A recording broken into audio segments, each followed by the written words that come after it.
الشيطان الرجيم بسم الله الرحمن الرحيم الحمد لله رب العالمين والصلاة والسلام على رسولك سيد الأفضل المرسلين وعلى آله وصحبه أجمعين أما بعد رب اشرح لي صدري ويسر لي أمري واحلل عقدة من لساني يفقهوا قولي. പ്രിയപ്പെട്ട സഹോദരന്മാരെ, ശ്രോതാക്കളെ, അസ്സലാമു അലൈക്കും വറഹ്മത്തുള്ളാഹി വബറകാതുഹു. പ്രവാചക പ്രഭു മുഹമ്മദ് മുസ്തഫ സല്ലല്ലാഹു അലൈഹി വസല്ലമയുടെ തിരുവചനങ്ങൾ ഉൾക്കൊള്ളുന്ന മഹാനായ ഇമാം നബവി റളിയല്ലാഹു രചിച്ച റിയാദുസ് സ്വാലിഹീൻ എന്ന ഗ്രന്ഥത്തിൻ്റെ വിവരണമാണ് നമ്മൾ കഴിഞ്ഞ 11 ദിവസങ്ങളിലായിട്ട് നടത്തിക്കൊണ്ടുപോകുന്നത്. ഇന്ന് അതിൻ്റെ 12ാം ദിവസത്തിലേക്ക് പ്രവേശിച്ചിരിക്കുകയാണ്. നമുക്കറിയാം, നമ്മൾ അറിഞ്ഞതിനെ മറ്റുള്ളവരിലേക്ക് എത്തിക്കുക എന്ന ഒരു സതുദ്ദേശത്തോടു കൂടിയാണ് നമ്മൾ ഈ പ്രവർത്തനവുമായിട്ട് മുന്നോട്ട് പോകുന്നത്. ഇതുപോലെ നമ്മൾ അറിഞ്ഞതിനെ മറ്റുള്ളവരിലേക്ക് എത്തിക്കുകയും നമ്മൾ അറിഞ്ഞതനുസരിച്ച് പ്രവർത്തിക്കുകയും ചെയ്യാൻ നമ്മളെല്ലാവരും ബാധ്യസ്ഥരാണ് എന്നുള്ളത് നാം മനസ്സിലാക്കുക. പ്രിയപ്പെട്ട സഹോദരങ്ങളെ, വിശദമാക്കപ്പെട്ട ദീനുൽ ഇസ്ലാം പഠിക്കാനും ദീനിന്റെ വിധിവിലക്കുകൾ പഠിക്കാനും അതനുസരിച്ച് ദീനിൽ നിലകൊണ്ടുകൊണ്ട് തഖ്വയോടുകൂടി ഇബാദത്തുകൾ നിർവഹിക്കാനും അല്ലാഹു സുബ്ഹാനഹു വ തആല നമുക്കെല്ലാവർക്കും തൗഫീഖ് നൽകുമാറാകട്ടെ. പ്രിയപ്പെട്ട സഹോദരങ്ങളെ, ഞാൻ കൂടുതൽ ആമുഖം പ്രഭാഷണം നടത്തുന്നില്ല. നമുക്ക് നേരെ വിഷയത്തിലേക്ക് പ്രവേശിക്കാം. അല്ലാഹു സുബ്ഹാനഹു വ തആല നമ്മിൽ നിന്ന് ഈ പറയുന്നതും കേൾക്കുന്നതും ഒരു സ്വാലിഹായ അമലായി സ്വീകരിക്കുമാറാകട്ടെ. നമ്മൾ ഈ പറയുന്നതെല്ലാം മറ്റുള്ളവരിലേക്ക് എത്തിച്ചു കൊടുക്കാൻ നിങ്ങൾ ഓരോരുത്തരും നിങ്ങളുടെ കഴിവിൻ്റെ പരമാവധി ശ്രമിക്കണമെന്നുകൂടെ ഞാൻ അഭ്യർത്ഥിക്കുകയാണ്. അത് ഏത് മേഖല തിരഞ്ഞെടുത്താലും ശരി, നമ്മൾ അറിഞ്ഞതിന് മറ്റുള്ളവരിലേക്ക് എത്തിച്ചു കൊടുക്കുക നമ്മുടെ ബാധ്യതയാണ് എന്ന് മനസ്സിലാക്കിക്കൊണ്ട് അള്ളാഹുവിൻ്റെ വിശുദ്ധ ഖുർആനിൻ്റെയും തിരുസുന്നത്തിൻ്റെയും അടിസ്ഥാനത്തിലുള്ള എല്ലാ കാര്യങ്ങളും നമ്മൾ മറ്റുള്ളവരിലേക്ക് എത്തിച്ചു കൊടുത്ത് നന്മ കൊണ്ട് ഹക്ക് കൊണ്ട് പരസ്പരം നമ്മൾ ഉപദേശിക്കണം എന്ന വിശുദ്ധ ഖുർആൻ ഞാൻ ഇന്നലെ നിങ്ങൾക്ക് ഓതി കേൾപ്പിക്കുകയുണ്ടായി.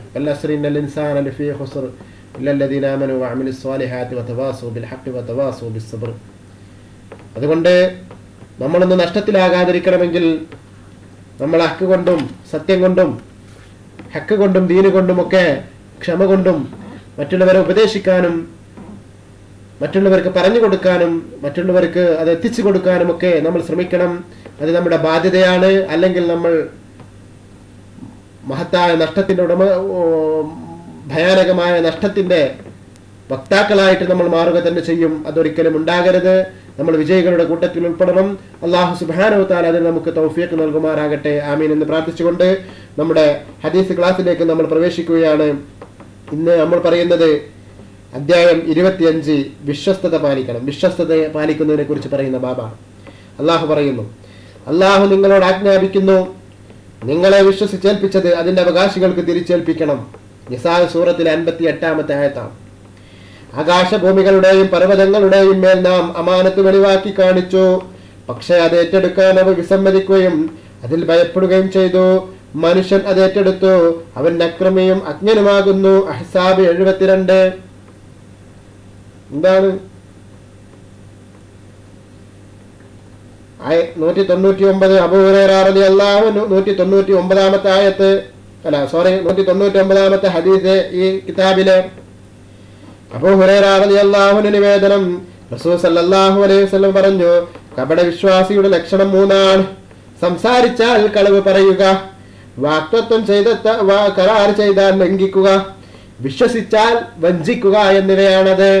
സഹോദരങ്ങളെ, ചിന്തിക്കുക. മുനാഫിഖിന്റെ ലക്ഷണം എന്താണെന്നറിയുമോ? കപട വിശ്വാസികളുടെ ലക്ഷണം 3. ഒന്ന്, അവൻ സംസാരിച്ചാൽ എന്തെങ്കിലും കാര്യങ്ങൾ പറഞ്ഞാൽ അവൻ കളവേ പറയുകയുള്ളൂ. രണ്ടാമത്തതോ, വല്ല കരാറിലും അവൻ ഏർപ്പെട്ടാൽ ആ കരാർ അവൻ ലംഘിക്കും. അത് അല്ലാഹുവിനോടുള്ള കരാറാണെങ്കിലും മനുഷ്യനോടുള്ള കരാറാണെങ്കിലും ശരി, അത് കരാർ ചെയ്തതിന് ശേഷം അത് ലംഘിക്കുന്നവനാണ്. മറ്റൊന്നോ, വിശ്വസിച്ചാൽ വഞ്ചിക്കും. തന്നെ വിശ്വസിക്കുന്ന സമൂഹത്തെ അവൻ വഞ്ചിച്ചുകൊണ്ടിരിക്കും. തന്നെ വിശ്വസിച്ച ആരെങ്കിലും എന്തെങ്കിലും സാധനം ഏൽപ്പിച്ചാൽ അവനത് തിരിച്ചു കൊടുക്കാതെ അവൻ വഞ്ചിക്കും. തന്നെ വിശ്വസിച്ച ആരെങ്കിലും എന്തെങ്കിലും കാര്യം പറഞ്ഞാൽ അവൻ അദ്ദേഹത്തെ വഞ്ചിച്ചത് മറ്റൊരാളോട് പറയും. അങ്ങനെയൊക്കെ വഞ്ചിക്കുന്നവനാണ് എന്ന് അല്ലാഹു റസൂൽ പറയുന്നു. ബുഖാരി 183, 84, മുസ്ലിം 59 ഈ ഹദീസ് റിപ്പോർട്ട് ചെയ്യുന്നു. മറ്റൊരു നിവേദനത്തിലുള്ളത് അവൻ നോമ്പനുഷ്ഠിക്കുകയും നിസ്കരിക്കുകയും മുസ്ലിമാണെന്ന് വാദിക്കുകയും ചെയ്താലും എന്ന് കൂടിയുണ്ട്. അഥവാ ഇതൊക്കെ ചെയ്തിട്ട് അവൻ നോമ്പനുഷ്ഠിക്കുന്നുണ്ട്, നിസ്കരിക്കുന്നുണ്ട്, അതിന് പോരാതെ അവൻ മുസ്ലിമാണ്, ഞാൻ വലിയാണ്, മറ്റേതാണ്, മറിച്ചതാണ് എന്നൊക്കെ പറഞ്ഞാലും ശരിയെന്ന് ആരംഭ നബിയുനാ ഖാല റസൂലുള്ളാഹി സ്വല്ലല്ലാഹു അലൈഹി വസല്ലമ പറയുന്നു. 200 ഉദൈഫത്ത് ബിൻ യമാൻ റളിയല്ലാഹു അൻഹു നിവേദനം, റസൂൽ സല്ലല്ലാഹു അലൈഹി വസല്ലമ ഞങ്ങളോട് 2 കാര്യം പറഞ്ഞു. അതിലൊന്ന് എനിക്ക് ബോധ്യമായി, രണ്ടാമത്തേത് ഞാൻ പ്രതീക്ഷിച്ചു കൊണ്ടിരിക്കുകയാണ്. അവിടുന്ന് പറഞ്ഞു, അമാനത്ത് ആളുകളുടെ ഹൃദയത്തിൽ അടിവേരിൽ തന്നെ സ്ഥലം പിടിച്ചതാണ്. പിന്നെ ഖുർആൻ അവതരിച്ചപ്പോൾ ഖുർആനിൽ നിന്നും ഹദീസിൽ നിന്നും അവനത് പഠിച്ചു. അമാനത്ത് ഉയർന്നു പോകുന്നതിനെ സംബന്ധിച്ചാണ് പിന്നീട് അവിടുന്ന് ഞങ്ങളോട് പറഞ്ഞത്. ഉറങ്ങുന്നവന്റെ മനസ്സിൽ നിന്ന് അമാനത്ത് നീക്കപ്പെടുകയും അതിന്റെ ഒരുപാട് അവിടെ അവശേഷിക്കുകയും ചെയ്യും. ഒരു അടയാളം അവിടെ അവശേഷിക്കുകയും ചെയ്യും. വീണ്ടും അവൻ ഉറങ്ങുമ്പോൾ അവന്റെ ഹൃദയത്തിൽ നിന്ന് അമാനത്ത് നീക്കം ചെയ്യപ്പെടും. അതിന്റെ അടയാളം ഒരു തഴമ്പ് പോലെ അവശേഷിക്കും. അതാകട്ടെ അതിന്റെ കാലിൽ ഒരു തീക്കനൽ വെച്ചിട്ട് പൊള്ളി വീർത്തത് പോലെയായിരിക്കും. അതിനുള്ളിൽ ഒന്നും ഉണ്ടാകില്ല. പിന്നെ ഒരു കല്ലെടുത്ത് തന്റെ കാലിൽ ഉരുട്ടി കാണിച്ചു കൊണ്ട് അവിടുന്ന് പറഞ്ഞു, നേരം പുലരുന്നതോടെ ജനങ്ങൾ ജീവിതക്രിയ വിക്രയങ്ങളിൽ ഏർപ്പെടുന്നു. ആരും തന്നെ അമാനത്ത് നിറവേറ്റാൻ ഒരുമ്പെടുന്നില്ല. ഇന്നയാളുടെ കുലത്തിൽ ഒരു വിശ്വസ്തനുണ്ടത്രേ എന്ന് പറയപ്പെടും. എന്തൊരു ധീരൻ, എത്ര സമർത്ഥൻ, എന്തൊരു ബുദ്ധിശാലി എന്നൊക്കെ അവനെ കുറിച്ച് പറയപ്പെടും. എന്നാൽ ഒരു കടുകുമണി തൂക്കം ഈമാൻ പോലും അവന്റെ ഹൃദയത്തിൽ ഉണ്ടാവില്ലെന്നതാണ് സത്യം. എന്റെ ഒരു കാലം കഴിഞ്ഞു പോയി. അന്ന് നിങ്ങളിൽ ഒരാളെ ഇടപാട് ചെയ്യുന്നതും ഒരു പ്രശ്നമല്ലായിരുന്നു. എന്റെ ഒരു കാലം കഴിഞ്ഞുപോയി. അന്ന് നിങ്ങളിൽ ആരോട് ഇടപാട് ചെയ്യുന്നതും ഒരു പ്രശ്നമല്ലായിരുന്നു. മുസ്ലിം ആണെങ്കിൽ തന്റെ വിശ്വാസത്തിന്റെ പേരിൽ അവൻ ബാധ്യത നിറവേറ്റും. ക്രിസ്ത്യാനിയോ ജൂതനോ ആണെങ്കിൽ അവരുടെ കൈകാര്യകർത്താക്കൾ വാക്കുപാലിക്കും. എന്നാൽ ഇന്ന് എനിക്ക് നിങ്ങളിൽ നിന്ന് ചില നിശ്ചിത വ്യക്തികളോടല്ലാതെ ഇടപാട് നടത്താൻ കഴിയില്ല. ബുഖാരി 11,286, 13, 33, 34, മുസ്ലിം 143 ഹദീസ് റിപ്പോർട്ട് ചെയ്യുന്നു. സഹോദരങ്ങളെ, ചിന്തിക്കുക. അതുകൊണ്ട് ഇവിടെ വ്യക്തമായിട്ട് പറയുന്നു ചില ആളുകളെ കുറിച്ച്. അവൻ വലിയ ധീരനാണ്, അവൻ വലിയ ആളാണ്, അവൻ വലിയ വിശ്വസ്തനാണ്, അവൻ വലിയ സമർത്ഥനാണ്, ബുദ്ധിശാലിയാണ്, ലോകം അറിയപ്പെട്ടവനാണ്, ലോകം അംഗീകരിക്കുന്ന ആളാണ് എന്നൊക്കെ പറയുമെങ്കിലും എന്നാൽ ഒരു കടുകുമണി തൂക്കം ഈമാൻ പോലും അവന്റെ ഹൃദയത്തിൽ ഉണ്ടാകില്ലെന്നാണ് സത്യം. ഇന്ന് പലരെയും പ്രശംസ കേൾക്കുമ്പോൾ നമ്മൾക്ക് അങ്ങനെ തോന്നിപ്പോകാറില്ലേ? സഹോദരങ്ങളെ, പ്രവാചക പ്രഭു മുഹമ്മദ് മുസ്തഫ സല്ലല്ലാഹു അലൈഹി വസല്ലം പറഞ്ഞത് എത്ര ശരിയാണ്. ചില ആളുകളെ കുറിച്ച് നിങ്ങൾ പരിശോധിച്ചു നോക്കൂ. അവരെ കുറിച്ച് അവരുടെ അനുയായികൾ പറയുന്നത് എന്താണ്? അവരെ കുറിച്ച് അവരുടെ അനുയായികൾ എന്തൊക്കെയാണ് പറയുന്നത്? അദ്ദേഹം വളരെ സമർത്ഥനാണ്, വളരെ ബുദ്ധിശാലിയാണ്, വളരെ കാര്യകർത്താവാണ്, വളരെ നല്ല നല്ല മനുഷ്യനാണ്, അങ്ങനെ പൊക്കിയിട്ട് അയാളെ കുറിച്ച് എന്തെല്ലാം പറയുന്നു എത്രയോ ആളുകൾ. ചില ആളുകളുടെ നേതാക്കന്മാരെ കുറിച്ച്, ചില രാജ്യത്തിന്റെ ആളുകളെ കുറിച്ച്, ചില സമുദായത്തിന്റെ ആളുകളെ കുറിച്ചൊക്കെ എത്രയോ പറയുന്നു. എന്നാൽ അവരിൽ ഒരു കടുകുമണിത്തൂക്കം ഈമാൻ പോലും ഇല്ലാത്തവനെ പോലെയാണ്, ഇല്ലാത്ത ആളായിരിക്കും എന്ന് ആരംഭ നബിയുനാ ഖാല റസൂലുള്ളാഹി സ്വല്ലല്ലാഹു അലൈഹി വസല്ലം 1400 വർഷങ്ങൾക്ക് മുമ്പ് നമുക്ക് വിവരിച്ചു തരികയാണ്. സഹോദരങ്ങളെ, അതുകൊണ്ട് ചിന്തിക്കുക. അമാനത്ത്, വിശ്വസ്തത, അത് നിറവേറ്റുക. നമ്മൾ വാഗ്ദത്തം ചെയ്താൽ അത് ലംഘിക്കാതിരിക്കുക. അത് അള്ളാഹുവിനോടുള്ള വാഗ്ദത്തമായാലും ശരി, നമ്മുടെ സ്വന്തം നഫ്സിനോടുള്ള വാഗ്ദത്തമാണെങ്കിലും ശരി, അത് ലംഘിക്കാതിരിക്കാൻ അല്ലാഹു സുബ്ഹാനഹു വ തആല നമുക്ക് തൗഫീഖ് നൽകട്ടെ. ഹുദൈഫ റളിയല്ലാഹു അൻഹു, അബൂ ഹുറൈറ റളിയല്ലാഹു അൻഹു നിവേദനം, റസൂൽ സല്ലല്ലാഹു അലൈഹി വസല്ലം പറഞ്ഞു, അല്ലാഹു ജനങ്ങളെ അന്ത്യദിനത്തിൽ സമ്മേളിപ്പിക്കും. സ്വർഗത്തോട് അടുത്താണ് മുഅ്മിനുകൾ നിൽക്കുക. അവർ ആദം നബി അലൈഹി സ്വലാമിന്റെ അടുത്ത് ചെന്ന് പറയും, ഞങ്ങളുടെ പിതാവേ, ഞങ്ങൾക്ക് സ്വർഗത്തിന്റെ കവാടം തുറന്നു കിട്ടാൻ അവിടുന്ന് ശുപാർശ ചെയ്യണം. അപ്പോൾ ആദം നബി അലൈഹി സ്വലാം പറയും, നിങ്ങൾ സ്വർഗത്തിൽ നിന്ന് സ്വർഗത്തിൽ നിന്ന് പുറത്താക്കപ്പെട്ടത് നിങ്ങളുടെ പിതാവിന്റെ അബദ്ധം കൊണ്ടല്ലേ? അതിനാൽ ഞാൻ അതിന് യോഗ്യനല്ല. നിങ്ങൾ അല്ലാഹുവിന്റെ ഖലീലായ എന്റെ മകൻ ഇബ്രാഹിം നബി അലൈഹി സ്വലാമിനെ സമീപിക്കുക. അവർ ഇബ്രാഹിം നബി അലൈഹി സ്വലാമിനെ സമീപിക്കുമ്പോൾ അദ്ദേഹം പറയും, ഞാൻ അതിന് യോഗ്യനല്ല. നിങ്ങൾ ഉദ്ദേശിക്കുന്നതിന് എത്രയോ താഴെക്കിടയിലുള്ള ഖലീലാണ് ഞാൻ. അതിനാൽ നിങ്ങൾ അല്ലാഹുമായി നേരിൽ സംസാരിച്ച മൂസാ നബി അലൈഹി സ്വലാമിനെ സമീപിച്ച് അവരാധി ബോധിപ്പിക്കുക. അവർ മൂസാ നബി അലൈഹി സ്വലാമിനെ സമീപിക്കുമ്പോൾ അദ്ദേഹം പറയും, ഞാൻ അതിന് യോഗ്യനല്ല. നിങ്ങൾ അല്ലാഹുവിന്റെ റൂഹ് കലിമ എന്നീ സ്ഥാനമുള്ള ഈസാ നബി അലൈഹി സ്വലാമിനെ സമീപിക്കുക. അവർ ഈസാ നബി അലൈഹി സ്വലാമിനെ സമീപിക്കുമ്പോൾ അദ്ദേഹം പറയും, ഞാനും അതിന് യോഗ്യനല്ല. ഒടുവിൽ അവർ മുഹമ്മദ് നബി, നമ്മുടെ നബി മുഹമ്മദ് മുസ്തഫ സല്ലല്ലാഹു അലൈഹി വസല്ലമയുടെ അടുത്ത് ചെല്ലും. ഉടനെ നബി സല്ലല്ലാഹു അലൈഹി വസല്ലം ശുപാർശ ചെയ്യാൻ അനുമതിക്കായി നിൽക്കുകയും അള്ളാഹു അനുമതി നൽകുകയും ചെയ്യും. അനന്തരം വിചാരണ നടക്കും, സിറാത്തിലേക്ക് നീങ്ങി തുടങ്ങും.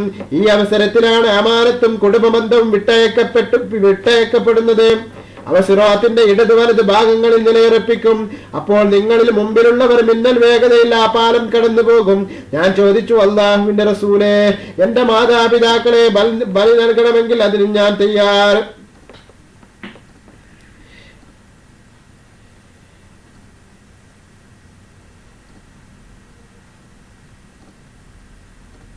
സവിനയം അഥവാ സവിനയം, വിനയത്തോട് ഞാൻ എന്തിനും തയ്യാറാണ്. എന്താണ് മിന്നൽ വേഗത്തിൽ സഞ്ചരിക്കുക എന്നാൽ?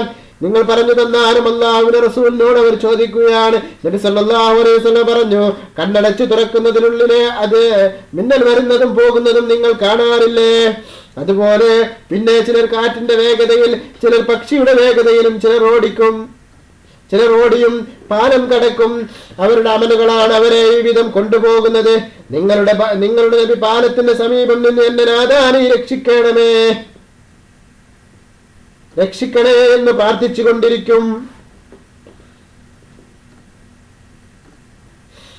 നിങ്ങളുടെ നബി പാലത്തിന്റെ സമീപം നിന്ന് എന്റെ നാഥ നീ രക്ഷിക്കണേ എന്ന് പ്രാർത്ഥിച്ചു കൊണ്ടിരിക്കും. ഒടുവിൽ സൽക്രമങ്ങൾക്ക് കടത്തിടാൻ കഴിയാതെ നിരങ്ങി കടന്നു പോകാൻ മാത്രം കഴിയുന്ന ചില ആളുകൾ വരും. സിറാത്തിന്റെ ഇരുഭാഗത്തും ചില കൊളുത്തുകൾ ഘടിപ്പിക്കപ്പെട്ടിട്ടുണ്ട്.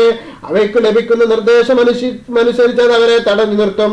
പോറലുകളേറ്റ് രക്ഷപ്പെടുന്നവരുണ്ട്, അവരിൽ നരകത്തിൽ വഴുതി വീഴുന്നവരുമുണ്ട്. അബൂ ഹുറൈറയുടെയും ആത്മാവ് ആരുടെ നിയന്ത്രണത്തിലാണോ അവൻ തന്നെ സത്യം. നരകത്തിന്റെ ആഴം 70 കൊല്ലത്തെ യാത്രാ ദൂരമാണ്. മുസ്ലിം 195 ഈ ഹദീസ് റിപ്പോർട്ട് ചെയ്യുന്നു. ഇവിടെ മാതാപിതാക്കളെ ബലി നൽകണമെങ്കിലും അതിനും ഞാൻ തയ്യാറെന്ന് പറഞ്ഞത്, ഈ കാര്യം പറഞ്ഞു തരാൻ അത്രത്തോളം ഞാൻ താഴുന്ന റസൂലേ, ഈ കാര്യം ഒന്ന് എനിക്ക് അറിയിച്ചു തരൂ. ഇതെന്താണ് ഈ മിന്നൽ വേഗത എന്നുള്ളത് അറിയാൻ വേണ്ടി ഞാൻ എന്തിനും തയ്യാറാണ് റസൂലേ എന്ന് സവിനത്തോട് അല്ലാഹുവിന്റെ റസൂലിനോട് അപേക്ഷിക്കുകയാണ്. അബൂ ഹുറൈറ റളിയല്ലാഹു അൻഹു, അതുപോലെ തന്നെ സഹാബാക്കളും ഒക്കെ എങ്ങനെ ചോദിച്ചു.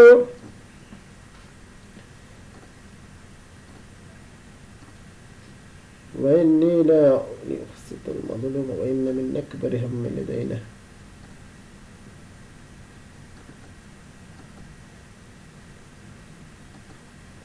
أفطر علينا يقيم المال لا شيء ثم قال يا بني بنوتي اللهم ترسل خليلا شمال بجمع ولكم قلت يا أبي وأمي أي شيء كمر البرق. അഥവാ അബൂ ഹുറൈറ റളിയല്ലാഹു അൻഹു പറഞ്ഞതാണ്, ഞാൻ എൻ്റെ മാതാപിതാക്കളെ പോലും ബലി ചെയ്യാൻ തയ്യാറാണ്, എനിക്കത് പറഞ്ഞു തരാന്. അപ്പോൾ എന്നാണ് മിന്നൽ വേഗത്തിൽ സഞ്ചരിക്കുക എന്നാൽ? അപ്പോഴാണ് നബി സല്ലല്ലാഹു അലൈഹി വസല്ലം പറഞ്ഞു കൊടുത്തത്. അതൊരു വിനയാന്വിതമായിരിക്കുന്ന ഒരു വാക്കാണ്. മാതാപിതാക്കളെ പോലും ഞാൻ എൻ്റെ ജീവൻ തരാൻ തയ്യാറാണ്, എൻ്റെ മാതാപിതാക്കളെ പോലും ബലി നൽകാൻ തയ്യാറാണെന്നൊക്കെ പറയാറില്ലേ എന്ന പോലെയുള്ള ഒരു വാക്കാണത്. 202-ാമത്തെ ഹദീസ്, അബ്ദുല്ലാഹി ഇബ്നു സുബൈർ റളിയല്ലാഹു അൻഹു നിവേദനം, അലി റളിയല്ലാഹു അൻഹും ആയിഷ റളിയല്ലാഹു അൻഹും തമ്മിൽ നടന്ന ചരിത്ര പ്രസിദ്ധമായ ജമൽ യുദ്ധത്തിൽ യുദ്ധസന്നിധനായി നിൽക്കുന്ന സുബൈർ റളിയല്ലാഹു അൻഹുവിന്റെ അഥവാ എന്റെ പിതാവ് എന്നെ വിളിച്ചു, ഞാൻ അദ്ദേഹത്തിന് അടുത്ത് ചെന്നു. അപ്പോൾ അദ്ദേഹം പറഞ്ഞു, കുഞ്ഞുമോനെ, മർദ്ദകരോ മർദ്ദിതരോ ആയിട്ടല്ലാതെ ഒരാളും ഈ ദിവസം വധിക്കപ്പെടുകയില്ല. ഇന്ന് ഞാൻ മർദ്ദിതനായി വധിക്കപ്പെടുമെന്നാണ് എന്റെ വിചാരം. നിശ്ചയം എന്നെ കൂടുതൽ അലട്ടുന്നത് എന്റെ കടമാണ്. കടം വീട്ടിക്കഴിഞ്ഞാൽ നമ്മുടെ സമ്പത്തിൽ വല്ലതും ബാക്കിയുണ്ടാകുമെന്ന് നിനക്ക് തോന്നുന്നുണ്ടോ? മോനെ അബ്ദുള്ള, നീ നമ്മുടെ സ്വത്ത് വിറ്റ് എന്റെ കടം വീട്ടണം. പിന്നെ ബാക്കി വരുന്ന സ്വത്തിൽ 1/3 അദ്ദേഹം വസിയത്ത് ചെയ്തു.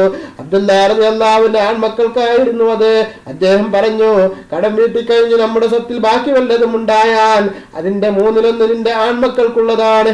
അബ്ദുള്ള റളിയല്ലാഹുവിന്റെ ചില മക്കൾ സുബൈറിന്റെ മക്കളായ ഖുബൈബിന്റെയും അബ്ബാദിന്റെയും സമപ്രായക്കാരായിരുന്നുവെന്നും അദ്ദേഹത്തിന് അന്ന് 9 ആൺമക്കളും 9 പെൺമക്കളും ഉണ്ടായിരുന്നുവെന്നും ഹിഷാം റളിയല്ലാഹു പറഞ്ഞിട്ടുണ്ട്.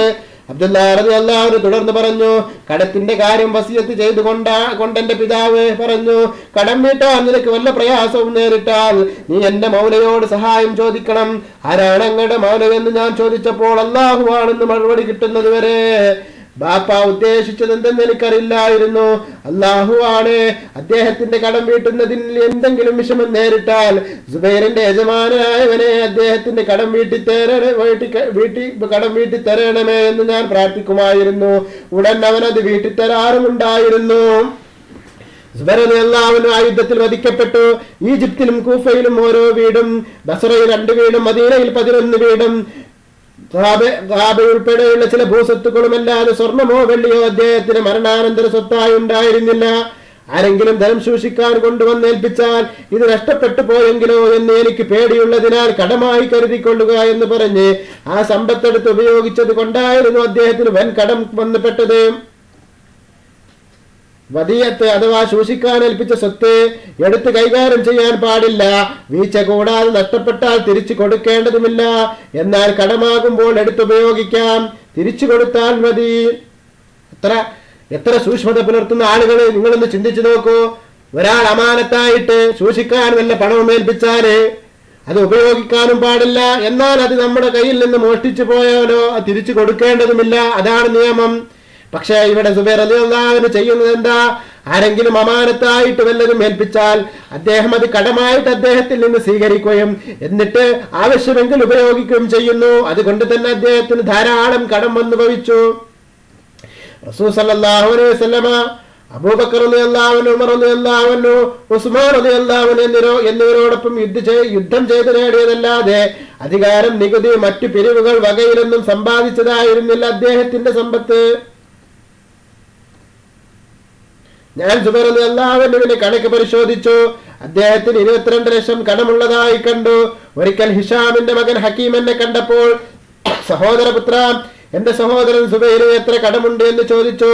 അപ്പോൾ ഞാൻ യഥാർത്ഥം മറച്ചു വെച്ച് 1 ലക്ഷത്തോളം ഉണ്ടെന്ന് പറഞ്ഞു. ഇതിന് നിങ്ങളുടെ സ്വത്ത് തികയുമെന്ന് എനിക്ക് തോന്നുന്നില്ല എന്നായിരുന്നു.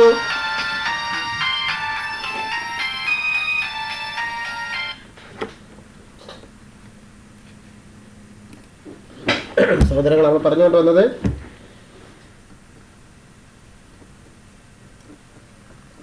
ഒരിക്കൽ ഹിഷാമിന്റെ മകൻ ഹക്കീം എന്നെ കണ്ടപ്പോൾ, സഹോദരപുത്ര, എന്റെ സഹോദരൻ സുബൈറിന് എത്ര കടമുണ്ട് എന്ന് ചോദിച്ചു. അപ്പോൾ ഞാൻ യഥാർത്ഥം മറച്ചു വെച്ച് 1 ലക്ഷത്തോളം ഉണ്ടെന്ന് പറഞ്ഞു. ഇതിന് നിങ്ങളുടെ സ്വത്ത് തികയുമെന്ന് എനിക്ക് തോന്നുന്നില്ല എന്നായിരുന്നു ഹക്കീമിന്റെ അഭിപ്രായം. അപ്പോൾ ഞാനത് 22 ലക്ഷം ഉണ്ടെങ്കിൽ താങ്കളുടെ അഭിപ്രായം എന്താണ് എന്ന് ചോദിച്ചു. അദ്ദേഹം പറഞ്ഞു, നിങ്ങൾക്കതിന് കഴിയുമെന്ന് എനിക്ക് തോന്നുന്നില്ല. കടം വീട്ടാൻ പ്രയാസം നേരിട്ടാൽ നിങ്ങൾ എന്നോട് സഹായം ചോദിക്കുക. അബ്ദുള്ള റളിയല്ലാഹു അൻഹു പറഞ്ഞു, സുബൈർ റളിയല്ലാഹു അൻഹു ഗാബ വാങ്ങിയത് 1,70,000-ായിരുന്നു. എന്നാൽ അത് വിറ്റത് 16 ലക്ഷത്തിനാണ്. അവിടെ നിന്നുകൊണ്ട് ഞാൻ പ്രഖ്യാപിച്ചു, ആർക്കെങ്കിലും സുബൈർ റളിയല്ലാഹു അൻഹു വല്ലതും കിട്ടാനുണ്ടെങ്കിൽ വാബയിൽ വന്നു നമ്മെ സമീപിക്കണം. അപ്പോൾ ജാഫറിന്റെ മകൻ അബ്ദുള്ള വന്നു. അദ്ദേഹത്തിന് സുബൈറിൽ നിന്ന് 4 ലക്ഷം കിട്ടാനുണ്ടായിരുന്നു. വേണമെങ്കിൽ ഞാൻ ആ കടത്തിൽ നിന്ന് നിങ്ങളെ ഒഴിവാക്കി തരികയോ അവധി നീട്ടിത്തരികയോ ചെയ്യാമെന്ന് ജാഫർ റളിയല്ലാഹു അൻഹു പറഞ്ഞപ്പോൾ ഞാൻ അതൊന്നും സമ്മതിച്ചില്ല. അപ്പോൾ അബ്ദുല്ലാഹി ഇബ്നു ജാഫർ റളിയല്ലാഹു അൻഹു പറഞ്ഞു, എന്നാൽ നിങ്ങൾ ഈ ഭൂമിയുടെ ഒരു ഭാഗം എനിക്ക് പതിച്ചു തരിക. അപ്പോൾ ഞാൻ പറഞ്ഞു, എന്നാൽ ഇതാ ഇവിടെ മുതൽ അവിടെ വരെ നിങ്ങൾക്കുള്ളതാണ്. പിന്നെ ആ പറമ്പിൽ നിന്ന് കുറച്ചുകൂടി വിറ്റ് സുബൈറിന്റെ കടമെല്ലാം വീട്ടിൽ തീർത്തു. എന്നിട്ടും ആകെ 16 ഭാഗമായി വീതിച്ച ഗാബയിലെ സമ്പത്തിൽ 4 വിഹിതം ബാക്കിയുണ്ടായിരുന്നു. അനന്തരം അബ്ദുള്ള മുആവിയയുടെ അടുത്ത് ചെന്നു. അവിടെ ഉസ്മാൻ ഇബ്നു അംറു, സുബൈർ ഇബ്നു മുൻദിറും ഇബ്നു സമ്ആ റളിയല്ലാഹു അൻഹു ഉണ്ടായിരുന്നു. സുബൈർ ഇബ്നു മുൻദിറും ഇബ്നു സമ്ആ റളിയല്ലാഹു അൻഹു ഉണ്ടായിരുന്നു. മുആവിയ റളിയല്ലാഹു അൻഹു ചോദിച്ചു, ഗാബത്ത് എന്ത് വില കിട്ടി? അബ്ദുള്ള റളിയല്ലാഹു അൻഹു പറഞ്ഞു, ഒരു വിഹിതത്തിന് 1 ലക്ഷം വീതം 16 ലക്ഷം കിട്ടി. മുആവിയ റളിയല്ലാഹു അൻഹു, അതിൽ എത്ര ബാക്കിയുണ്ട്? അബ്ദുള്ള 4 വിഹിതം ബാക്കിയുണ്ട്. അപ്പോൾ മുൻദിർ റളിയല്ലാഹു അൻഹു പറഞ്ഞു, അതിലൊരു വിഹിതം 1 ലക്ഷത്തിന് ഞാൻ എടുത്തുകൊള്ളാം. അംർ റളിയല്ലാഹു അൻഹു, ഒരു വിഹിതം 1 ലക്ഷത്തിന് ഞാനും എടുക്കാം. ഇബ്നു സമ്മാ റളിയല്ലാഹു അൻഹു, ഒരു വിഹിതം 1 ലക്ഷത്തിന് ഞാനും എടുക്കുന്നു. മുആവിയ, ഇനി എത്ര ബാക്കിയുണ്ട്? അബ്ദുള്ള, 1.5 വിഹിതം. മുആവിയ റളിയല്ലാഹു അൻഹു പറഞ്ഞു, 1.5 ലക്ഷത്തിന് ഞാൻ എടുക്കാം. അബ്ദുല്ലാഹി ഇബ്നു ജഅഫർ തന്റെ വിഹിതം ഖാബയിലെ സ്വത്ത് മുആവിയ റളിയല്ലാഹു അൻഹു 6 ലക്ഷത്തിൽ വിറ്റു. പിതാവിന്റെ കടം വീട്ടി കഴിഞ്ഞപ്പോൾ സുബൈറിന്റെ ആൺമക്കൾ അബ്ദുല്ലാ റളിയല്ലാഹു അൻഹുവിനോട് പറഞ്ഞു, താങ്കൾ ഇനി ഞങ്ങളുടെ അവകാശം വീതിച്ചു തരണം. അല്ലാഹു ആണ്, ആർക്കെങ്കിലും സുബൈർ റളിയല്ലാഹു അൻഹുവിൽ നിന്ന് വല്ലതും കിട്ടാനുണ്ടെങ്കിൽ നമ്മെ സമീപിക്കണമെന്ന് 4 വർഷം ഹജ്ജ് കാലത്ത് വിളിച്ചറിയിച്ച ശേഷമല്ലാതെ ഞാനത് ഭാഗിച്ചു തരികയില്ല എന്നായിരുന്നു. അപ്പോൾ അബ്ദുല്ലാ റളിയല്ലാഹു അൻഹുവിന്റെ പ്രതികരണം, അങ്ങനെ ഓരോ വർഷവും ഹജ്ജ് കാലത്ത് അദ്ദേഹം അപ്രകാരം വിളിച്ചു ചോദിച്ചു കൊണ്ടിരുന്നു. 4 വർഷം കഴിഞ്ഞപ്പോൾ ബാക്കിയുള്ള സ്വത്ത് മക്കൾക്ക് വീതിക്കുകയും 3 വസിയത്തനുസരിച്ച് കൊടുക്കുകയും ചെയ്തു. സുബൈറിന് 4 ഭാര്യമാരുണ്ടായിരുന്നു. ഓരോരുത്തർക്കും 12 ലക്ഷം വീതം ലഭിച്ചു. അദ്ദേഹത്തിന്റെ ആകെ സ്വത്ത് 5 കോടി 2 ലക്ഷത്തിനുണ്ടായിരുന്നു. ബുഖാരി 6:160, 163 ഹദീസ് റിപ്പോർട്ട് ചെയ്യുന്നു. സഹോദരങ്ങളെ, ചിന്തിക്കുക, എത്രത്തോളം കോടിക്കണക്ക് 1 കോടിയോളം രൂപയുണ്ടായിട്ട് അത് മുഴുവൻ കടം കൊടുക്കാനായിരുന്നു, കടം വീട്ടാനുള്ളതായിരുന്നു. ചിന്തിക്കണം സുഹൃത്തുക്കളെ, എത്രത്തോളം സൂക്ഷ്മത പുലർത്തിയവരാണ് സ്വഹാബാക്കൾ. ഇനി അധ്യായം 26, അക്രമം പാടില്ല, അപഹരിച്ചത് തിരിച്ചു നൽകണം. അല്ലാഹു പറഞ്ഞു, അക്രമികൾക്ക് ആത്മമിത്രമോ ശുപാർശ സ്വീകരിക്കപ്പെടുന്നവനോ ഇല്ല. ഗാഫിർ 18. അക്രമികൾക്ക് സംരക്ഷകനോ സഹായിയോ ഇല്ല. ഹജ്ജ് 71. കേട്ടില്ലേ? അക്രമം നടത്തുന്നവർക്ക് ആത്മമിത്രമായിട്ട് ആരുമില്ല, ശുപാർശ സ്വീകരിക്കുന്നവനുമില്ല എന്നാ പറയുന്നത്. അതുകൊണ്ട് അക്രമം നടത്താതിരിക്കുമോ സുഹൃത്തുക്കളെ. അക്രമികൾക്ക് സംരക്ഷകനും സഹായിയോ ഇല്ല എന്ന് അല്ലാഹു സുബ്ഹാനഹു തആല വിശുദ്ധ ഖുർആനിലൂടെ നമ്മളോട് ഉണർത്തുന്നു. 111 നമ്പർ ഹദീസ് ഈ വിഷയവുമായി ബന്ധമുള്ളതാണ്. നമ്മൾ മുമ്പ് പറഞ്ഞിരുന്നല്ലോ. ഇനി 203 ഹദീസ്, ജാബിർ റളിയല്ലാഹു അൻഹു നിവേദനം, റസൂൽ സല്ലല്ലാഹു അലൈഹി വസല്ലം പറഞ്ഞു, നിങ്ങൾ അക്രമം സൂക്ഷിക്കണം. അന്ത്യദിനത്തിൽ അക്രമം അന്ധകാരമായിരിക്കും. ലുബ്ദിനെ നിങ്ങൾ സൂക്ഷിക്കണം, പിശുക്കിനെ നിങ്ങൾ സൂക്ഷിക്കണേ. പിശുക്കാണ് നിങ്ങളുടെ പൂർവികരെ നശിപ്പിച്ചത്. രക്തം ചിന്താനും നിഷിദ്ധത്തെ അനുവദനീയമാക്കാനും അതവരെ പ്രേരിപ്പിച്ചു. രക്തം ചിന്താന് നിഷിദ്ധത്തെ അനുവദനീയമാക്കാനും അവരെ പ്രേരിപ്പിച്ചു. പിശുക്ക്. മുസ്ലിം 2578 ഈ ഹദീസ് റിപ്പോർട്ട് ചെയ്യുന്നു. അബൂ ഹുറൈറ റളിയല്ലാഹു അൻഹു നിവേദനം, റസൂൽ സല്ലല്ലാഹു അലൈഹി വസല്ലം പറഞ്ഞു, അവസാന നാളിൽ ബാധ്യതകൾ അതിന്റെ അവകാശികൾക്ക് തിരിച്ചേൽപ്പിക്കും. കൊമ്പില്ലാതിരുന്ന ആടിന് പോലും കൊമ്പുണ്ടായിരുന്ന ആടിനോട് പ്രതികാരം ചോദിക്കാൻ അവിടെ വെച്ച് സാധിക്കും. മുസ്ലിം 2582. അതുകൊണ്ട് സഹോദരങ്ങളെ, അക്രമം കാണിക്കണ്ട. പാവപ്പെട്ടവരെ ആക്രമിച്ചാല്, ബലവാനല്ലാത്തവരെ ആക്രമിച്ചാല് തിരിച്ച് അക്രമമുണ്ടാകും. അല്ലാഹു സുബ്ഹാനഹു തആലയുടെ സന്നിധിയിൽ വെച്ച് അത് തിരിച്ചു വരും. അതുകൊണ്ട് സഹോദരങ്ങളെ, ചിന്തിക്കുക. ഇബ്നു ഉമർ റളിയല്ലാഹു അൻഹു നിവേദനം, ഞങ്ങൾ ഹജ്ജത്തുൽ വദാഇനെ പറ്റി സംസാരിച്ചു കൊണ്ടിരിക്കുകയാണ്. നബി സല്ലല്ലാഹു അലൈഹി വസല്ലമയും അപ്പോൾ ഞങ്ങൾക്കിടയിലുണ്ട്. ഹജ്ജത്തുൽ വദാഇ എന്താണെന്ന് ഞങ്ങൾക്കറിയുമായിരുന്നില്ല. അപ്പോൾ റസൂൽ സല്ലല്ലാഹു അലൈഹി വസല്ലം അല്ലാഹുവിനെ സ്തുതിക്കുകയും പുകഴ്ത്തുകയും ചെയ്ത ശേഷം ദജ്ജാലിനെ സംബന്ധിച്ച് സുദീർഘമായി വിവരിച്ചു. അവരെ സംബന്ധിച്ച് താക്കീത് നൽകാതെ ഒരു നബിയെയും അല്ലാഹു നിയോഗിച്ചിട്ടില്ല. നൂഹ് നബിയും ശേഷമുള്ള നബിമാരും അവരെ സംബന്ധിച്ച് മുന്നറിയിപ്പ് നൽകിയിട്ടുണ്ട്. അവർ പ്രത്യക്ഷപ്പെടുന്ന പക്ഷം അവ്യക്തമായിരിക്കുന്നവന്റെ കാര്യങ്ങളെല്ലാം അപ്പോൾ നിങ്ങൾക്ക് വ്യക്തമാകും. നിങ്ങളുടെ നാഥൻ ഒറ്റക്കണ്ണനല്ല, ദജ്ജാൽ വലത് കണ്ണിന് കാഴ്ചയില്ലാത്തവനാണ്. ജലത്തിൽ പൊങ്ങിക്കിടക്കുന്ന മുന്തിരി പോലെയാണ് അവന്റെ കണ്ണുകൾ. അറിയുക, നിങ്ങളുടെ ഈ നാട്ടിൽ, ഈ മാസം, ഈ ദിവസം നിങ്ങൾക്ക് ആദരണീയമായതാണോ അതുപോലെ നിങ്ങളുടെ രക്തവും സമ്പത്തും നിങ്ങൾക്ക് പരസ്പരം ആദരണീയമാണ്. അറിയുക, ഞാൻ നിങ്ങൾക്ക് പ്രബോധനം ചെയ്തിട്ടുണ്ടല്ലോ. അവർ പറഞ്ഞു, അതേ ഉണ്ട്. അപ്പോൾ റസൂൽ സല്ലല്ലാഹു അലൈഹി വസല്ലം അല്ലാഹുവേ നീ സാക്ഷിയാക്കണമേ എന്ന് 3 പ്രാവശ്യം പറഞ്ഞു. അവിടുന്ന് തുടർന്നു, അല്ലാഹുവേ നീ സാക്ഷിയാകണമേ എന്ന് 3 പ്രാവശ്യം പറഞ്ഞു. അവിടുന്ന് തുടർന്നു, നിങ്ങളുടെ സ്ഥിതി വളരെ പരിതാപകരം തന്നെ. നിങ്ങൾ ചിന്തിച്ചു നോക്കൂ, പരസ്പരം കൈത്തറിക്കുന്ന അവിശ്വാസികളെ പോലെയാകരുത് എന്റെ ശേഷം നിങ്ങളെ. ബുഖാരി 882, മുസ്ലിം 169, 2247 ഈ ഹദീസ് റിപ്പോർട്ട് ചെയ്യുന്നു. ആയിഷ റളിയല്ലാഹു അൻഹ നിവേദനം, റസൂൽ സല്ലല്ലാഹു അലൈഹി വസല്ലം പറഞ്ഞു, ഒരു ചാൻ ഭൂമി ഒരാൾ അപഹരിച്ചെടുത്താൽ അതിനെ 7 ഭൂമിയുടെ കട്ടിയുള്ള മാലയാക്കി അവന്റെ കഴുത്തിൽ അണിയിക്കുന്നതാണ്. ബുഖാരി 576, മുസ്ലിം 1612. സഹോദരങ്ങളെ, ചിന്തിക്കുക, അത് വഖഫ് സ്വത്താണെങ്കിൽ പിന്നെ പറയും വേണ്ട. പൊതു സ്വത്താണ് അപഹരിച്ചതെങ്കിലോ എന്തായിരിക്കും അവസ്ഥ? അതുപോലെ വഖഫ് സ്വത്തുകൾ അപഹരിച്ചാലും വളരെ വളരെ വളരെ മോശമാണ് കേട്ടോ. അള്ളാഹു പറയുന്നു, അള്ളാഹുവിന്റെ റസൂല് പറയുന്നു, ഒരു ചാണ് ഭൂമി ആരെങ്കിലും അപഹരിച്ചെടുത്താൽ അത് 7 ഭൂമിയുടെ കട്ടിയുള്ള മലയാക്കി, 7 ഭൂമിയുടെ കട്ടിയുള്ള മാലയാക്കി അവന്റെ കഴുത്തിൽ അണിയിക്കുന്നതാണ്. അബൂ മൂസാ റളിയല്ലാഹു അൻഹു നിവേദനം, റസൂൽ സല്ലല്ലാഹു അലൈഹി വസല്ലം പറഞ്ഞു, അക്രമിയെ പിടികൂടാതെ അള്ളാഹു താമസിപ്പിക്കും. അക്രമിയെ പെട്ടെന്ന് പിടികൂടാതെ അള്ളാഹു താമസിപ്പിക്കും. പിടിച്ചു കഴിഞ്ഞാൽ പിന്നെ അവന് രക്ഷപ്പെടാൻ സാധ്യമല്ല. തുടർന്ന് റസൂൽ സല്ലല്ലാഹു അലൈഹി വസല്ലം പറഞ്ഞു, അക്രമികളായ ഗ്രാമീണരെ ഇപ്രകാരമായിരിക്കും നിന്റെ നാഥൻ ശിക്ഷിക്കുക, അവന്റെ ശിക്ഷ കഠിനവും വേദനിപ്പിക്കുന്നതുമാണ്. ഹൂദ് സൂറത്തിലെ 102-ാമത്തെ ആയത്ത് ഓതി കൽപ്പിച്ചു. ബുഖാരി 8:267, മുസ്ലിം 2553 ഈ ഹദീസ് റിപ്പോർട്ട് ചെയ്യുന്നു.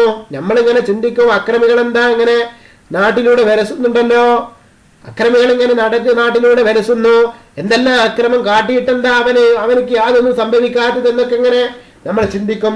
സഹോദരങ്ങളെ, എന്നാൽ കേട്ടോളൂ, അള്ളാഹു അവരെ പിന്തിക്കുന്നതാണ്. അവരെ കുറച്ചങ്ങ് വിട്ടുകൊടുക്കും, നീ ചെയ്യുന്നത്ര ചെയ്യുമെന്ന് കാണട്ടെ എന്നുള്ള രീതിയിലേക്ക്. പിന്നെ ഒരൊറ്റ പിടുത്തമാണ്, ആ പിടുത്തത്തിൽ അവൻ അവസാനിക്കുകയും ചെയ്യും. സഹോദരങ്ങളെ, മുആദ് റളിയല്ലാഹു അൻഹു നിവേദനം, റസൂൽ സല്ലല്ലാഹു അലൈഹി വസല്ലം എന്നെ യമനിലേക്ക് നിയോഗിച്ചപ്പോൾ പറഞ്ഞു, വേദക്കാരായ ജനതയിലേക്കാണ് നീ പോകുന്നത്, അല്ലാഹു അല്ലാതെ ആരാധനക്കർഹൻ മറ്റാരുമില്ലെന്നും ഞാൻ അല്ലാഹുവിന്റെ റസൂലാണെന്നും സാക്ഷ്യം വഹിക്കാൻ അവരെ ക്ഷണിക്കുക. അതവരനുസരിച്ചാൽ അല്ലാഹു രാത്രിയിലും പകലിലുമായി 5 നേരത്തെ നിസ്കാരം ഫർളാക്കിയിട്ടുണ്ടെന്നറിയിക്കുക. അതും അവർ അനുസരിച്ചാൽ അവരിലെ സമ്പന്നരിൽ നിന്ന് പിടിച്ചെടുത്ത് ദരിദ്രർക്ക് വിതരണം ചെയ്യാൻ അല്ലാഹു സകാത്ത് നിർബന്ധമാക്കിയിരിക്കുന്നു എന്നവരോട് പറയുക. അതും അവർ അനുസരിച്ചാൽ അവരുടെ വിലപിടിപ്പുള്ള സമ്പത്ത് പിടിച്ചെടുക്കുന്നത് നീ സൂക്ഷിക്കണം. മർദ്ദിതന്റെ പ്രാർത്ഥനയും നീ കരുതിയിരിക്കണം, കാരണം അവന്റെയും അല്ലാഹുവിന്റെയും ഇടയിൽ ഒരു മറയുമില്ല. ബുഖാരി 3:283, 285, മുസ്ലിം 19. സഹോദരങ്ങളെ, ചിന്തിക്കുക, സകാത്ത് കൊടുക്കുന്ന ആളുകളുടെ സമ്പത്ത് പിടിച്ചെടുക്കാൻ അവകാശമില്ല കേട്ടോ എന്ന് ഈ ഹദീസിലൂടെ നമുക്ക് വ്യക്തമാക്കുകയാണ്. അതുകൊണ്ട് അതുപോലെ തന്നെ മർദ്ദിതന്റെ പ്രാർത്ഥനയും നീ കരുതിയിരിക്കണം. ഒരാൾ മർദ്ദിക്കപ്പെട്ടാൽ അവൻ പ്രാർത്ഥിച്ചു കഴിഞ്ഞാൽ ആ പ്രാർത്ഥനക്കിടയ്ക്ക് മറയില്ല. അതും അല്ലാഹും അവരും തമ്മിലുള്ള മുനാജാത്താണ്. അതുകൊണ്ട് സഹോദരങ്ങളെ, ചിന്തിക്കുക, നമ്മൾ കാരണം ആരെയും മർദ്ദിക്കരുത്, നമ്മൾ ആരെയും ബുദ്ധിമുട്ടിപ്പിക്കരുത്. അബ്ദുറഹ്മാൻ ഇബ്നു സഅദ് റളിയല്ലാഹു അൻഹു നിവേദനം, അസദ് ഗോത്രക്കാരനായ അബ്ദുല്ലാഹി ഇബ്നു ലുത്ബിയ റളിയല്ലാഹു അൻഹു സകാത്ത് സംഭരണ ഉദ്യോഗസ്ഥനായി നബി സല്ലല്ലാഹു അലൈഹി വസല്ലം നിയമിച്ചു. അദ്ദേഹം തിരിച്ചെത്തിയപ്പോൾ, അത് നിങ്ങൾക്കുള്ളത്, ഇതെനിക്ക് പാരിതോഷികമായി ലഭിച്ചത് എന്നിങ്ങനെ സമ്പത്ത് വേർതിരിച്ചപ്പോൾ റസൂൽ സല്ലല്ലാഹു അലൈഹി വസല്ലം മിമ്പറിൽ കയറി അല്ലാഹുവിനെ സ്തുതിക്കുകയും പ്രശംസിക്കുകയും ചെയ്തിട്ട് പറഞ്ഞു, ഉപചാര വാക്കുകൾക്ക് ശേഷം അല്ലാഹു എന്നോട് കൽപ്പിച്ച ചില കാര്യങ്ങൾ നടപ്പിലാക്കാൻ നിങ്ങളിൽ ഒരാളെ ഞാൻ ചുമതലപ്പെടുത്തി. അയാൾ തിരിച്ചു വന്നിട്ട് പറയുന്നു, അത് നിങ്ങൾക്കുള്ളത്, ഇതെനിക്ക് പാരിതോഷികം ലഭിച്ചത് എന്നിങ്ങനെ. ഇയാൾ സത്യസന്ധനാണെങ്കിൽ സ്വന്തം മാതാവിന്റെയോ പിതാവിന്റെയോ ഭവനത്തിലിരിക്കട്ടെ, ഇങ്ങനെ പാരിതോഷികം ലഭിക്കുമോ? അല്ലാഹു ആണ്. നിങ്ങളിൽ ആരെങ്കിലും അനർഹമായി വല്ലതും കൈവശപ്പെടുത്തിയാൽ അത് പേറിക്കൊണ്ടവൻ അവസാന നാളിൽ അല്ലാഹുവിനെ അഭിമുഖീകരിക്കേണ്ടി വരും. കരയുന്ന ആടിനെയോ മുക്കരയുടെയുന്ന പശുവിനെയോ കരയുന്ന ഒട്ടകത്തെയോ പേരിക്കൊണ്ട് നിങ്ങൾ ആരും അന്ത്യനാളിൽ അല്ലാഹുവിനെ അഭിമുഖീകരിച്ചതായി ഞാൻ അറിയാനിടവരരുത്. പിന്നെ ഇരു കരങ്ങളും കശങ്ങളിലെ വെളുപ്പ് കാണുവോളം ഉയർത്തിപ്പിടിച്ചുകൊണ്ട് റസൂൽ സല്ലല്ലാഹു അലൈഹി വസല്ലം പറഞ്ഞു, അല്ലാഹുവേ, ഞാൻ പ്രബോധനം ചെയ്തുവല്ലോ. ഇത് 3 പ്രാവശ്യം റസൂൽ സല്ലല്ലാഹു അലൈഹി വസല്ലം ആവർത്തിച്ചു. ബുഖാരി 5162, മുസ്ലിം 1832. സഹോദരങ്ങളെ, ഇതിൽ നിന്ന് നിങ്ങൾക്ക് എന്താണ് മനസ്സിലായത്? ഈ ഒരു ഹദീസ് വളരെ ചിന്തിക്കേണ്ട ഹദീസാണ്. പലരും പവറടിച്ചുകൊണ്ട് നമ്മുടെ നാട്ടിൽ നടക്കാറുണ്ട്. ദീനിന്റെ പേരില് പാരിതോഷികം കിട്ടിയതായിരിക്കും. ദീൻ പ്രബോധനം നടത്തിയതിന്റെ പേരിൽ പാരിതോഷികം കിട്ടിയ കാറുണ്ടാകും. ദീൻ പ്രബോധനം നടത്തിയതിന്റെ പേരിൽ പാരിതോഷികം കിട്ടിയ മറ്റു പലതും ഉണ്ടാകും. അതൊക്കെ ഉപയോഗിച്ച് എനിക്കൊരാൾ സക്കാത്ത് തന്നതാ, എനിക്കൊരാൾ ഇങ്ങനെ ചെയ്യാൻ തന്നതാ എന്ന് പറഞ്ഞ് നടക്കുന്നവരുണ്ടാകും. എന്നാൽ അല്ലാഹുവിന്റെ റസൂൽ പറയുന്നു, ആരെങ്കിലും ഇതിനകം ഒരാളെ ഞാൻ ചുമതലപ്പെടുത്തി അയാൾ തിരിച്ചു വന്നിട്ട് പറയുന്നു, അത് നിങ്ങൾക്കുള്ളത്, ഇതെനിക്ക് പാരിതോഷികം ലഭിച്ചത് എന്നിങ്ങനെ. ഇയാൾ സത്യസന്ധനാണെങ്കിൽ സ്വന്തം മാതാവിന്റെയോ പിതാവിന്റെയോ ഭവനത്തിലിരിക്കട്ടെ, സ്വന്തം വീട്ടിലിരിക്കട്ടെ, എന്നിട്ട് നമുക്ക് കാണാം അയാൾക്ക് ആരെങ്കിലും പാരിതോഷികം കൊടുക്കുമോ എന്ന്. ചിന്തിക്കണം സഹോദരങ്ങളെ. അപ്പോൾ ചെയ്യുന്ന പ്രവൃത്തി അത് സത്യസന്ധമായിട്ട് ചെയ്യണം, അതിൽ നിന്നും പങ്കുപറ്റരുത്. അബൂ ഹുറൈറ റളിയല്ലാഹു അൻഹു നിവേദനം, നബി സല്ലല്ലാഹു അലൈഹി വസല്ലം പറഞ്ഞു, ആരെങ്കിലും തന്റെ സഹോദരന്റെ അഭിമാനത്തെയോ മറ്റോ വ്രണപ്പെടുത്തി ദ്രോഹിച്ചിട്ടുണ്ടെങ്കിൽ സ്വർണ്ണ വെള്ളി നാണയങ്ങളൊന്നും പ്രയോജനപ്പെടാത്ത നാൾ വരുന്നതിന് മുമ്പ് ആ സഹോദരനോട് മാപ്പ് ചോദിക്കട്ടെ. അല്ലെങ്കിൽ അന്ന് അക്രമത്തിന്റെ തോതനുസരിച്ച് അക്രമിയുടെ സൽക്കർമ്മങ്ങൾ പിടിച്ചെടുക്കും. സൽക്കർമ്മങ്ങളില്ലെങ്കിലും അർജിതന്റെ പാപങ്ങളെടുത്ത് അക്രമിയുടെ മേൽ ചുമത്തപ്പെടും. ബുഖാരി 573. അംർ ഇബ്നു ആസിയുടെ മകൻ അബ്ദുല്ലാഹ് റളിയല്ലാഹു അൻഹു നിവേദനം, നബി സല്ലല്ലാഹു അലൈഹി വസല്ലം പറഞ്ഞു, ഏത് മുസ്ലിമിന്റെ നാക്കിന്റെയും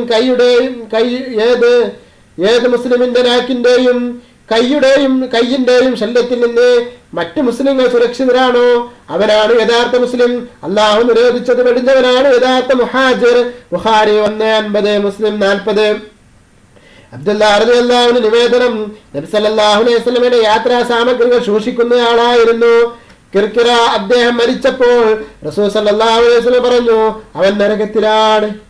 കാരണമറിയാൻ അവർ ചെന്ന് പരിശോധിച്ചപ്പോൾ അയാൾ ഒരു കരിമ്പടം തട്ടിയെടുത്തതായി കാണാൻ കഴിഞ്ഞു. ബുഖാരി 630. ചിന്തിക്കുക സഹോദരങ്ങളെ, റസൂൽ സല്ലല്ലാഹു അലൈഹി വസല്ലമയുടെ സാധന സാമഗ്രികൾ സൂക്ഷിക്കുന്നവരാണ് ഒരു കരിമ്പടം കട്ടതിന്റെ പേരിൽ നരകത്തിലാണെന്ന് അല്ലാഹുവിന്റെ റസൂൽ പറയുന്നു. ചിന്തിക്കുക, മറ്റുള്ളവരുടെ സാധനങ്ങൾ സൂക്ഷിക്കാൻ ഏൽപ്പിച്ചിട്ടുണ്ടെങ്കിൽ അത് തട്ടിയെടുക്കരുത്.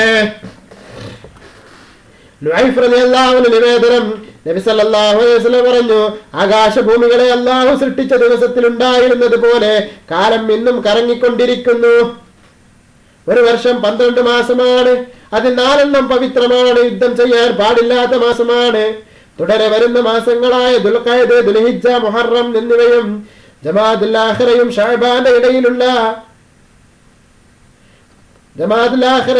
ഷഅബാന്റെയും ഇടയിലുള്ള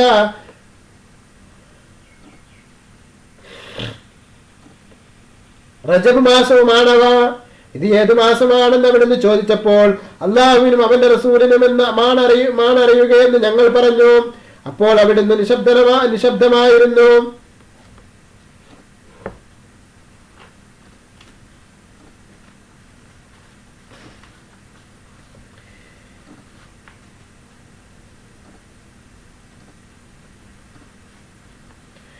അവിടുന്ന് ചോദിച്ചു, ഇത് ദുൽഹിജ്ജയല്ലേ? ഞങ്ങൾ അതേ എന്ന് പറഞ്ഞു. പിന്നെ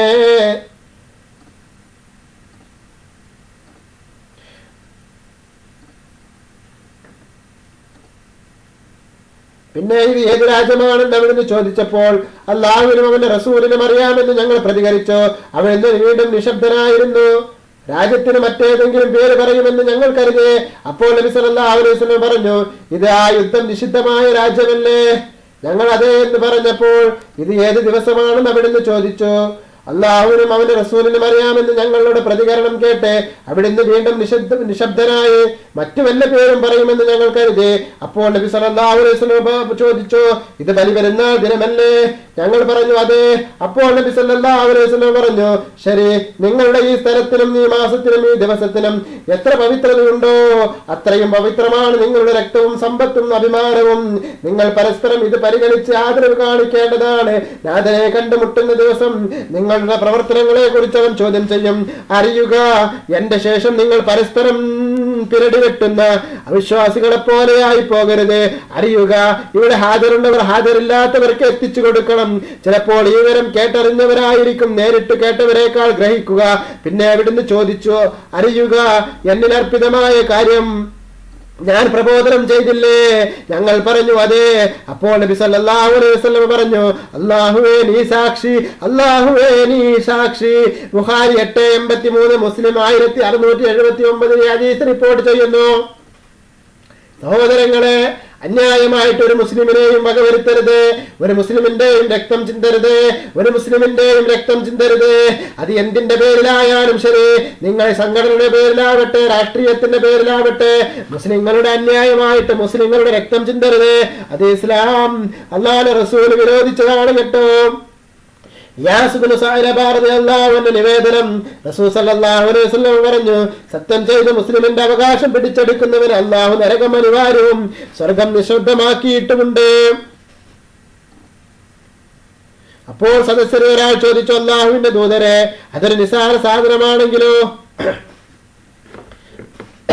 അത് അറാഖ് മരത്തിന്റെ ഒരു കമ്പായിരുന്നാലും എന്നായിരുന്നു നബി സല്ലല്ലാഹു അലൈഹി വസല്ലമയുടെ പ്രതികരണം. മുസ്ലിം 137. കള്ളസാക്ഷ്യം പറയുന്നവരൊക്കെ ഇത് ചിന്തിക്കണം. കള്ളസത്യം ചെയ്യുന്നവരും ചിന്തിക്കുക.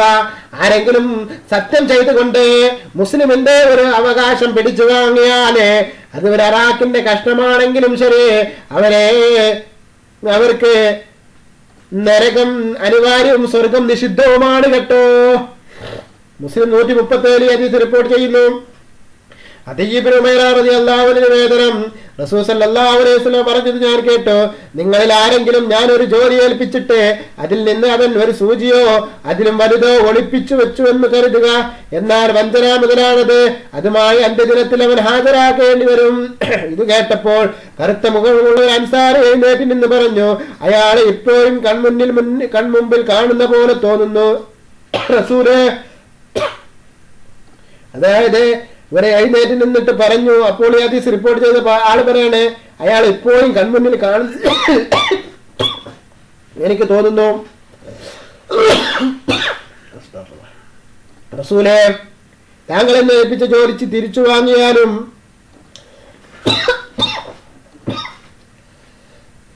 അൻസാരി എഴുന്നേറ്റ് നിന്നുകൊണ്ട് പറയുകയാണ്, താങ്കൾ എന്നെ ഏൽപ്പിച്ച ജോലി തിരിച്ചു വാങ്ങിയാലും. റസൂൽ സല്ലല്ലാഹു അലൈഹി വസല്ലം അയാളോട് ചോദിച്ചു, നിനക്കെന്ത് പറ്റി? അപ്പോൾ അയാൾ പറഞ്ഞു, അങ്ങിപ്പോൾ പറഞ്ഞ ഈ കാര്യങ്ങൾ കേട്ടത് കൊണ്ടാണെന്നായിരുന്നു അയാളുടെ പ്രതികരണം. നബി സല്ലല്ലാഹു അലൈഹി വസല്ലം പറഞ്ഞു, ഞാനിപ്പോഴും അത് തന്നെയാണ് പറയുന്നത്. നിങ്ങളിൽ ആരെ ജോലി ഏൽപ്പിച്ചാലും അതിൽ സാരവും നിസാരവുമായതെല്ലാം അവൻ കൊണ്ടുവരണം. അതിൽ നിന്ന് അവൻ നൽകപ്പെടുന്നത് സ്വീകരിക്കാം, അല്ലാത്തത് ഉപേക്ഷിക്കേണ്ടതാണ്. മുസ്ലിം 1833. അതുകൊണ്ട് ആരെങ്കിലും ജോലി ഏൽപ്പിച്ചാല് അതിൽ നിന്ന് യാതൊന്നും തന്നെ എടുക്കരുത് സഹോദരങ്ങളെ. ഉമർ റളിയല്ലാഹു അൻഹു നിവേദനം, ഖൈബർ യുദ്ധ ദിവസം ചില സഹാബികള് നബി സല്ലല്ലാഹു അലൈഹി വസല്ലമയുടെ സന്നിധിയിൽ വന്ന് ഇന്നയാളും രക്തസാക്ഷിയായി എന്ന് പറഞ്ഞു.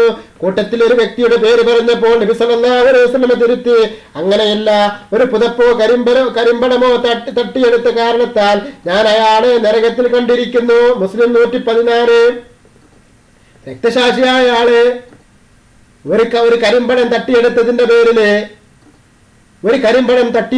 പേരില് നരകത്തിലേക്ക് പോയിരിക്കുന്നു എന്ന് റസൂൽ സല്ലല്ലാഹു അലൈഹി വസല്ലം പറയുന്നു. സഹോദരങ്ങളെ, അതുകൊണ്ട് അന്യന്റെ മുതല് യാതൊരു വിധേനയും നിങ്ങൾ കട്ടെടുക്കരുത്. അബൂ ഖതാദ ഹാരിസ് റളിയല്ലാഹു അൻഹു നിവേദനം, അല്ലാഹുവിൽ വിശ്വസിക്കലും അല്ലാഹുവിന്റെ മാർഗത്തിൽ യുദ്ധം ചെയ്യലുമാണ് ഉത്തമമായ പുണ്യകർമ്മമെന്ന് നബി സല്ലല്ലാഹു അലൈഹി വസല്ലം സഹാബികളെ ഉണർത്തി. അപ്പോൾ ഒരാൾ എഴുന്നേറ്റ് ചോദിച്ചു, അല്ലാഹുവിന്റെ റസൂലേ, അല്ലാഹുവിന്റെ മാർഗത്തിൽ വധിക്കപ്പെട്ടാൽ എന്റെ പാപങ്ങൾ പൊറുക്കപ്പെടുമോ? റസൂൽ സല്ലല്ലാഹു അലൈഹി വസല്ലം പറഞ്ഞു, അതെ. പ്രതിഫലം പ്രതീക്ഷിച്ചു ക്ഷമാശീലനായി പിന്തിരിഞ്ഞോടാൻ അല്ലാഹുവിന്റെ മാർഗത്തിൽ വധിക്കപ്പെട്ടാൽ. തുടർന്ന് എന്താണ് നീ ചോദിച്ചത്? ഒന്നുകൂടി പറയൂ എന്ന് റസൂൽ സല്ലല്ലാഹു അലൈഹി വസല്ലം അയാളോട് ആവശ്യപ്പെട്ടു. അയാൾ ചോദ്യം ആവർത്തിച്ചു, യുദ്ധത്തിൽ ഞാൻ രക്തസാക്ഷിയായാൽ എന്റെ പാപങ്ങൾ പൊറുക്കപ്പെടുമോ? റസൂൽ സല്ലല്ലാഹു അലൈഹി വസല്ലം പറഞ്ഞു, പ്രതിഫല കാംക്ഷയോടെ ക്ഷമാശീലനായി പിന്തിരിഞ്ഞോടാതെ കൊല്ലപ്പെട്ടാൽ കടമല്ലാത്തതെല്ലാം പൊറുക്കപ്പെടും. ജിബ്രീൽ അലൈഹിസ്സലാം എന്നോട് പറഞ്ഞതാണത്. മുസ്ലിം 1885 ഈ ഹദീസ് റിപ്പോർട്ട് ചെയ്യുന്നു. സഹോദരങ്ങളെ, കടമുണ്ടെങ്കിൽ അത് പൊറുക്കപ്പെടൂല, അത് കടം വീട്ടുക തന്നെ വേണം. അബൂ ഹുറൈറ റളിയല്ലാഹു അൻഹു നിവേദനം, റസൂൽ സല്ലല്ലാഹു അലൈഹി വസല്ലം ചോദിച്ചു, നിങ്ങളിൽ നിസ്വാൻ പരമദരിദ്രൻ ആരാണെന്ന് നിങ്ങൾക്കറിയുമോ? പണവും ജീവിതോപകരണവും ഇല്ലാത്തവനാണ് ഞങ്ങളിൽ പരമദരിദ്രൻ. അവർ പ്രതികരിച്ചു. അപ്പോൾ റസൂൽ സല്ലല്ലാഹു അലൈഹി വസല്ലം പറഞ്ഞു, എന്റെ സമുദായത്തിൽ പരമദരിദ്രൻ ഒരു വ്യക്തിയാണ്. അവസാന നാളിൽ നിസ്കാരം, നോമ്പ്, സകാത്ത് മുതലായവുമായി അവൻ ഹാജരാകും. അവൻ ദുനിയാവിൽ വെച്ച് ചിലരെ ശകാരിക്കുകയും ചിലരെ കുറിച്ച് അപവാദം പറയുകയും ഇതവരുടെ സ്വത്ത് തട്ടിത്തിന്നുകയും ഇതരരുടെ സ്വത്ത് തട്ടിത്തിന്നുകയും ചിലരുടെ രക്തം ചിന്തുകയും ചെയ്തിട്ടുണ്ടായിരിക്കും. തന്നിമിത്തം ഇവന്റെ സൽക്കർമ്മങ്ങളെടുത്ത് അവർക്ക് നൽകപ്പെടും. അവരുടെ ബാധ്യതകൾ തീർക്കാൻ ഇവന്റെ സൽക്കർമ്മങ്ങൾ തികയാതെ വന്നാൽ അവരുടെ പാപങ്ങളെടുത്ത് ഇവന്റെ മേൽ ചുമത്തപ്പെടും. അങ്ങനെ ഇവൻ നരകത്തിൽ എറിയപ്പെടുകയും ചെയ്യും. ഇത്തരക്കാരാണ് പരമദരിദ്ര. മുസ്ലിം 2581 ഹദീസ് റിപ്പോർട്ട് ചെയ്യുന്നു. ഉമ്മു സലമ റളിയല്ലാഹു അൻഹ നിവേദനം, റസൂൽ സല്ലല്ലാഹു അലൈഹി വസല്ലം പറഞ്ഞു, ഞാനൊരു മനുഷ്യനാണ്. നിങ്ങൾ എന്നോട് അന്യായം ബോധിപ്പിക്കാറുണ്ട്. നിങ്ങളിൽ ചില തെളിവുകൾ സമർത്ഥിക്കാൻ കൂടുതൽ സമർത്ഥരായിരിക്കും. ഞാൻ കേൾക്കുന്നതനുസരിച്ചാണ് വിധിക്കുക. അങ്ങനെ ആർക്കെങ്കിലും തന്റെ സഹോദരന്റെ അവകാശം ഞാൻ വീതിച്ചു തന്നാൽ നരകത്തിൽ നിന്നൊരു ഭാഗമായിരിക്കും ഞാൻ അവന് വീതിച്ചു കൊടുക്കുന്നത്. ബുഖാരി 12, 299, 300, മുസ്ലിം 1711. അതുകൊണ്ട് സഹോദരങ്ങളെ ചിന്തിക്കുക, വക്കീലന്മാരെ ചിന്തിക്കുക. നിങ്ങൾ പറഞ്ഞത് കേട്ടിട്ട് ഏതെങ്കിലും ഒരു അനീതിയുള്ള ആൾക്ക് വേണ്ടിയിട്ട് അനീതിക്ക് വേണ്ടിയിട്ട് നിങ്ങൾ വാദിക്കുകയും നീതിയുടെ പക്ഷത്ത് നിൽക്കാതെ അനീതിക്ക് വേണ്ടിയിട്ട് വാദിക്കുകയും അദ്ദേഹത്തെ കേസിൽ നിന്ന് രക്ഷപ്പെടുത്തുകയും ചെയ്തിട്ടുണ്ടെങ്കിൽ നിങ്ങൾക്ക് നരകത്തിൽ നിന്നുള്ള ഒരു ഭാഗമുണ്ടെന്ന് അല്ലാഹുവിന്റെ റസൂല് പറയുന്നു. ഹംസ റളിയല്ലാഹു അൻഹുവിന്റെ ഭാര്യ ഖൗല റളിയല്ലാഹു അൻഹ നിവേദനം, റസൂൽ സല്ലല്ലാഹു അലൈഹി വസല്ലം പറയുന്നത് ഞാൻ കേട്ടു, അല്ലാഹുവിന്റെ സമ്പത്തിൽ ചിലർ അനർഹമായി മുഴുകുന്നു. അവർക്ക് അന്ത്യദിനത്തിൽ നരകമാണുള്ളത്. സഹോദരങ്ങളെ ചിന്തിക്കുക, അനർഹമായി സമ്പാദിക്കുന്നവർക്ക് അന്ത്യനാളിൽ നരകമാണുള്ളതെന്ന് ആരംഭ നബിയുനാ ഖാല റസൂലുള്ളാഹി സ്വല്ലല്ലാഹു അലൈഹി വസല്ലം. പ്രിയപ്പെട്ടവരെ, അതുകൊണ്ട് അന്യന്റെ മുതൽ അപഹരിക്കാതിരിക്കുക. അന്യരുടെ മുതൽ അപഹരിക്കരുത്, അന്യരുടെ സ്വത്ത് അപഹരിക്കരുത്, രക്തം ചിന്തരുത്. അതൊക്കെ സൂക്ഷിക്കേണ്ട കാര്യങ്ങളാണ് സഹോദരങ്ങളെ. അതുകൊണ്ട് സുഹൃത്തുക്കളെ, നമ്മളൊക്കെ നമ്മുടെ ജീവിതം സംശുദ്ധമാക്കിക്കൊണ്ട് മുന്നോട്ട് പോകുക. അതിന് അല്ലാഹു സുബ്ഹാനഹു വ തആല എനിക്കും നിങ്ങൾക്കും തൗഫീഖ് നൽകട്ടെ. നിങ്ങളെക്കാൾ ഉപരി എനിക്ക് അല്ലാഹു സുബ്ഹാനഹു വ തആല അതിന് തൗഫീഖ് നൽകട്ടെ എന്ന് നമുക്ക് സദാസമയവും പ്രാർത്ഥിക്കാം. അല്ലാഹു സുബ്ഹാനഹു വ തആല നമ്മൾ ഈ പറഞ്ഞതും കേട്ടതും ഒക്കെ ഒരു സ്വാലിഹായ അമലായി സ്വീകരിക്കുമാറാകട്ടെ. ഇൻഷാ അല്ലാഹ് നമുക്ക് ഇന്ന് പറഞ്ഞതിന്റെ ബാക്കി നാളെ പറയാം. നാളെ പുതിയ ബാബാണ്, നാളത്തെ ബാബ് പുതിയതാണ്. നമുക്ക് നാളെ ആ ബാബ് ചർച്ച ചെയ്യാം. സഹോദരങ്ങളെ ചിന്തിക്കുക, അല്ലാഹു സുബ്ഹാനഹു വ തആല നമുക്ക് നല്ലത് പറയാനും നല്ലത് പ്രവർത്തിക്കാനും നല്ലത് ചിന്തിക്കാനുമുള്ള തൗഫീഖ് നൽകട്ടെ. അതിനായിട്ട് എല്ലാവരും പ്രാർത്ഥിക്കുക. ഈ സാധുവിനെ നിങ്ങളുടെ എല്ലാ പ്രാർത്ഥനയിലും ഉൾപ്പെടുത്തണമെന്ന വസിയത്തോടെ അസ്സലാമു അലൈക്കും വറഹ്മത്തുള്ളാഹി വബറകാതുഹു.